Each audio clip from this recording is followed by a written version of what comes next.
আপনি আর আপনার বোন দেবী গঙ্গা আর আমি এখানেই ভালো আছি। আর এমনিতেও কৈলাসে আমাদের তিনজনের একসঙ্গে থাকা উচিত নয়। আমরা তিনজন নয়, কৈলাসে শুধু দুজনই থাকবেন।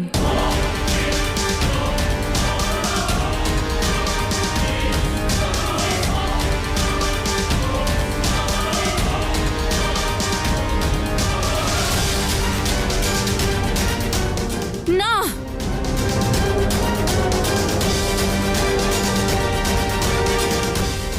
আমি কৈলাস ছেড়ে যাব না পার্বতী। তুমি নয়, আমি। কৈলাস ছেড়ে আমি যাব, কৈলাস ছেড়ে আমি যাব।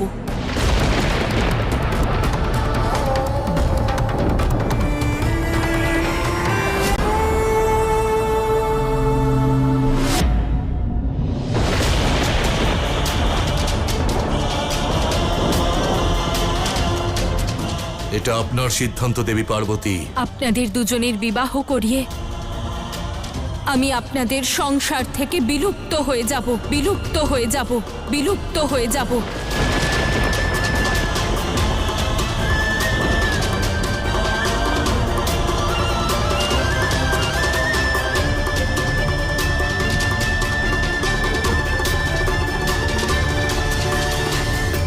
অসম্ভব,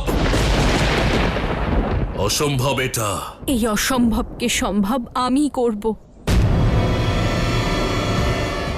আজ গঙ্গা দিদির সঙ্গে আপনার বিবাহ করাবো, বিবাহ করাবো, বিবাহ করাবো।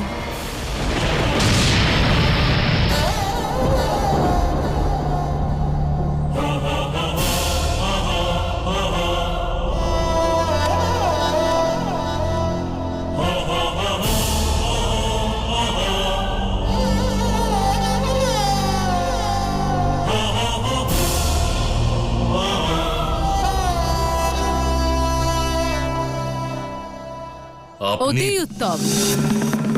বিবাহের আয়োজন শুরু করা যাক। মাতা গঙ্গা ও মহাদেবের বিবাহ উৎসবের আয়োজন আরম্ভ করা হোক। স্তব্ধ হও, স্তব্ধ হও, স্তব্ধ হও।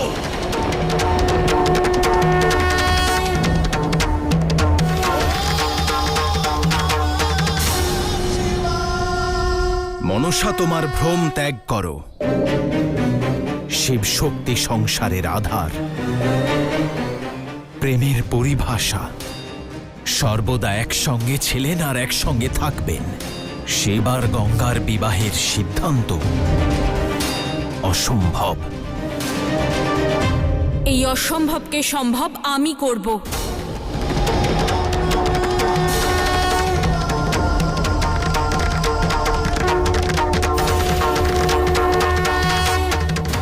আমার জন্য মহাদেবকে কৈলাস ছাড়তে হলো। আমার জেদের কারণে শিব সংসার থেকে চলে গেলেন। নিজের ভক্তদের সহায়তাও করতে পারলেন না। মনসার সর্পেরা না জানি কত নির্দোষ ভক্তের প্রাণ কেড়ে নিল। আর আমার কারণে শিব কলঙ্কিত হওয়ার পর্যায়ে পৌঁছে গেলেন, শুধু আমার কারণে। আর আমি আমার ভুলের প্রায়শ্চিত্ত অবশ্যই করব।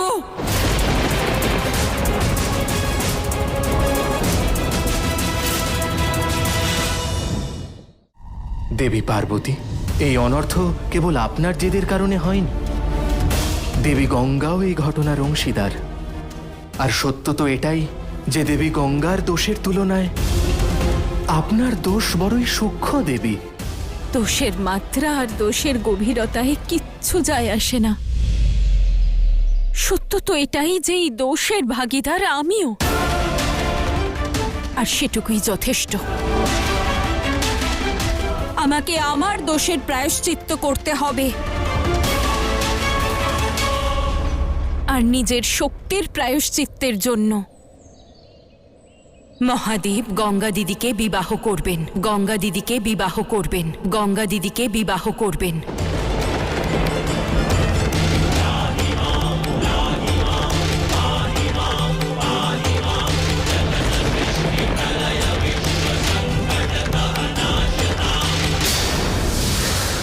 কখনোই না।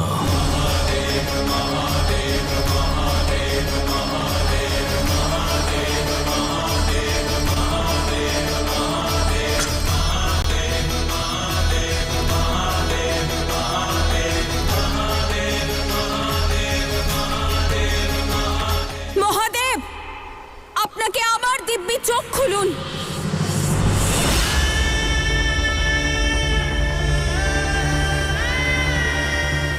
মহাদেব, অনুরোধ করছি আমি, গঙ্গা দিদিকে বিবাহ করে নিন। শিব কেবল শক্তির ছিল, আছে আর সর্বদাই থাকবে, আর কারোর হতে পারে না।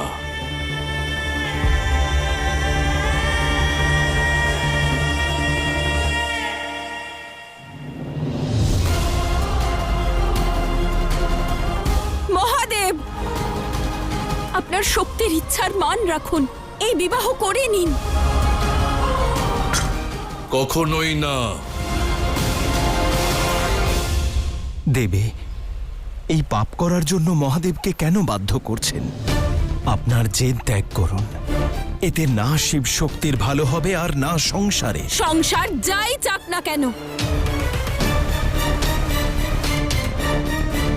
শক্তি তার শিবের কাছে স্বামীর কর্তব্য পালনের অনুরোধ জানাচ্ছে।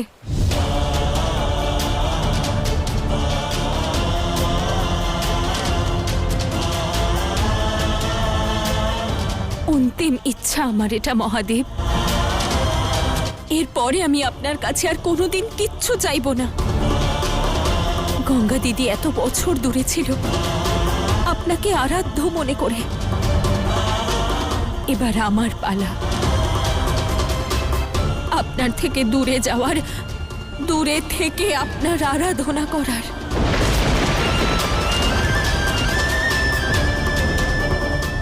করে নিন এই বিবাহ।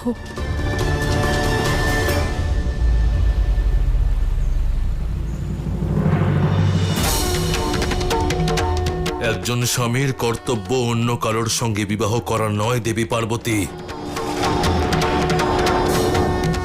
আর এমন কিছু চাইবেন না যা আমার পক্ষে দেওয়া অসম্ভব।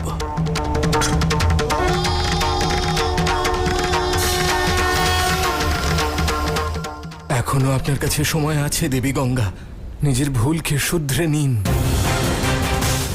এই মহা অনর্থ হওয়া থেকে আটকান। শিব শক্তির কাছে ক্ষমা চেয়ে নিন আপনি। কি জন্য ক্ষমা চাইব দেবর্ষি? পার্বতীর সিদ্ধান্ত একদম সঠিক। দেবী গঙ্গা, মহাদেব যদি আপনাকে কখনো বিবাহও করেন, তবুও কি তিনি আপনার হতে পারবেন? আপনাকে ভালোবাসতে পারবেন? এমন সম্পর্কের কারণে আপনি কেন উতলা, যা কখনো সম্পূর্ণ হতে পারে না? মহাদেবের সঙ্গে সম্পর্ক স্থাপন করাই আমার জয়। অসম্পূর্ণ সম্পর্ক কেবল দুঃখ প্রদান করে দেবী গঙ্গা। খেদ আর ক্রোধ উৎপন্ন করে। কিন্তু আপনি সত্য হতে অনভিজ্ঞ। যে সম্পর্ক, এই সত্য আপনি তখন বুঝতে পারেননি যখন আপনার আর আমার সম্পর্ক অসম্পূর্ণ থেকে গেছিল।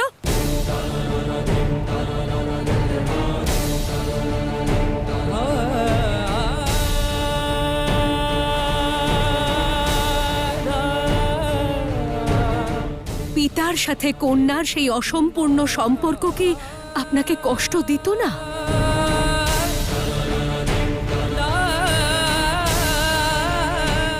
আপনার জেদ আর ক্রোধের কারণ হয়ে উঠতো না?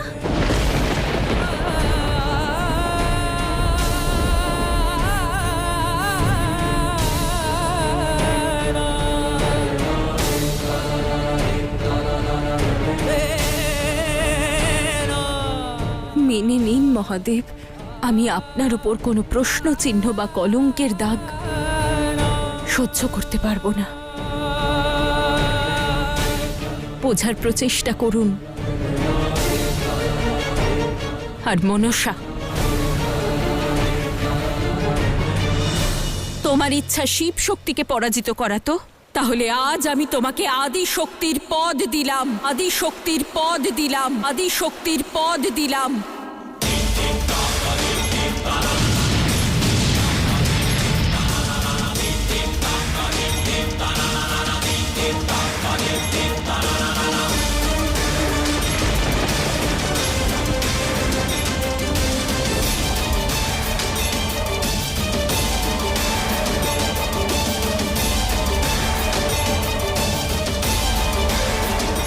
কিন্তু মনসা, এই পদ পাওয়ার পরে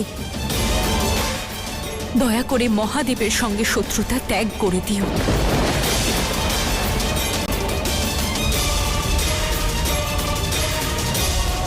ওনাকে সেই সম্মান দিও যার উনি যোগ্য।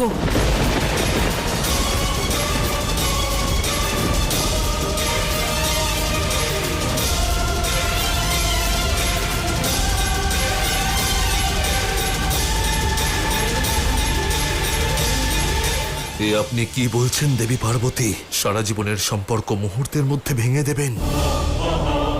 কিভাবে সহ্য করব আমি দেবী পার্বতী? মানছি আমি শিব, কিন্তু হৃদয় তো আমার কাছেও আছে। অনুভূতির বন্ধনে আমিও তো আবদ্ধ। দেবী পার্বতী, সেই মুহূর্ত চলেই এলো যার জন্য আমি অপেক্ষা করেছিলাম।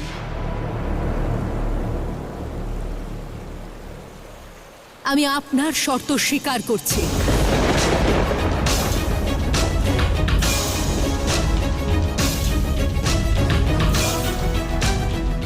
আপনি আপনার আদি শক্তির পদ ত্যাগ করুন, আর আমি শিবের সাথে নিজের শত্রুতা ত্যাগ করব।